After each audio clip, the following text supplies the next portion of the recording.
suis né en Israël et je vis en France. Je ne suis pas pratiquante et pourtant, l'identité juive me colle à la peau. Je ne comprends pas pourquoi. Alors, je pars avec ma caméra à la rencontre des juifs et non-juifs. Je leur demande de me répondre en 1 minute à cette question qui m'obsède. C'est quoi être un juif? C'est quoi être juif?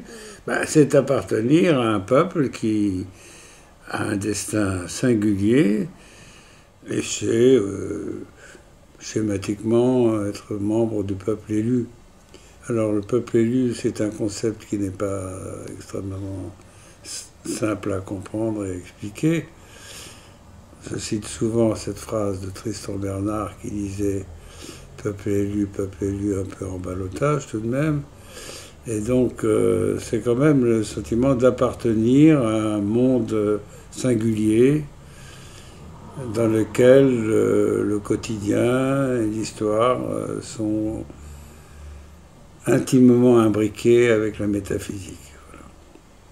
Voilà.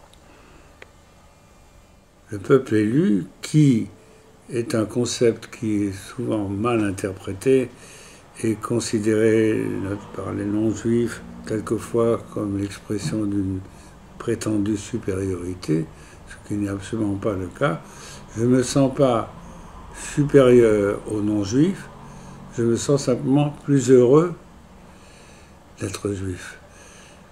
André Neher a écrit un livre qui s'appelle « Le dur bonheur d'être juif ». Être juif, c'est souvent un dur bonheur, et je pense quelquefois avec mes émotions, mes grands-parents sont morts à Auschwitz, je pense qu'il a dû y avoir des moments où les juifs, en entrant dans les chambres à gaz, maudissaient ce dur bonheur d'être juif. Mais il n'en reste pas moins que, quels que soient les avatars de l'histoire, je considère que d'avoir la tradition que nous avons et le patrimoine que nous avons, et je dirais d'une certaine manière, la double culture que nous avons nécessairement, fait de nous des êtres complexes, quelquefois déchirés, mais en tout cas d'une richesse incomparable. Voilà, je pense qu'il y a un proverbe yiddish qui dit « Es schwer zu sein ein Yid », qui veut dire « c'est difficile d'être juif », mais je pense que c'est quand même très intéressant de l'être.